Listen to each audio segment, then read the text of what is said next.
Hey everybody, it's Josh Verlin and Kyle Gauss from OwlScoop.com. After we just watched the Temple spring game, Kyle, it's football in the spring. It's not exactly the Big East play that we're looking for in the fall, but what do you take out of today's game?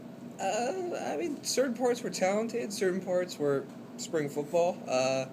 You saw some guys out there. Spring games really good opportunity for kids that might not necessarily have the starter or have the repertoire, and experience for them to really show the coaching staff what they can do, and more importantly, show the fans what they can do. Coaches get to see them in practice all day.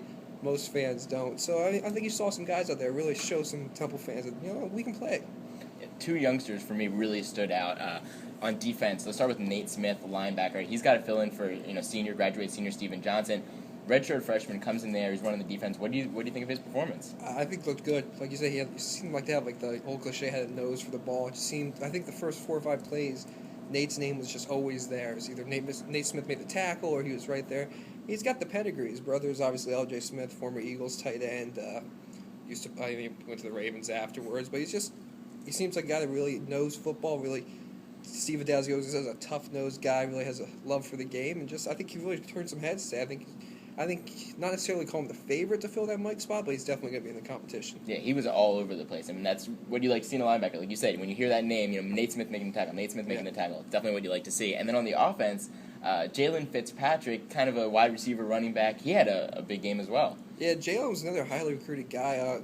In high school, he played the Big 33. He was an all-state quarterback, but people thought he might be a little tiny. I think during the interview, he really shows how tiny he was. But he's a fast guy. He's the type of guy. You have to realize Dazio was coming from an offense where he had like a Percy Harvin, where they love using that hybrid wide receiver role. And I think that's something Jalen Fitzpatrick can really cut his teeth on. He's just fast. They lined him up they lined him up outside, they lined him up in. They ran him on some reverses. They're the type of guy. He's the type of guy with the speed that you just need to get the ball in his hands. And part of what we saw from that offense, and with moving Fitzpatrick around last year, when we were talking to Chris Coyer after the game, he said last year was really just installing the base offense and getting that stuff down.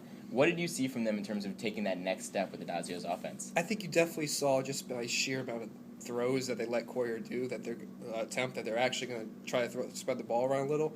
But that being said, I don't think they really showed you anything. Steve hinted at that in the post-game press conference that he was not really paranoid, but he didn't really want to show the full spread offense today.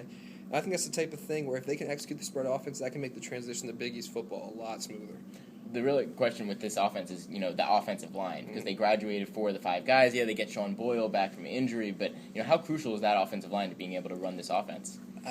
If they can stay healthy, then they only need 5, 6 guys. But injuries happen, and you're going to need that 7th, 8th guy. Steve actually talked about this last year. That was always funny. He mentioned the same thing last year. We feel comfortable with 5 guys, but we're trying to get to 8.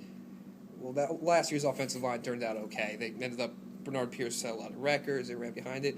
I think the starting 5 right now is really good. When Darryl Pringle comes back, that'll help with the depth. And I think it's a situation where Coach Fry and the rest of the staff, you can make an offensive lineman, or you can take somebody from the defensive line and make them a suitable offensive lineman. But I think they'll be okay. But it's definitely situations there where you can see the drop-off between the 1s and the 2s. Yeah, and as they move, up into a bigger conference, they're going to start to develop and recruit more guys that are, that is certainly going to help the depth at the MAC level. You're lucky if you have 5 real good starters on the offensive line. Now moving up, it's definitely going to be a challenge. Before the summer break hits, anything else that your last thoughts on Temple football? I think they're going to be okay. I think if they can stay healthy, 6, 7, 8 win season's not out of the realm possibility.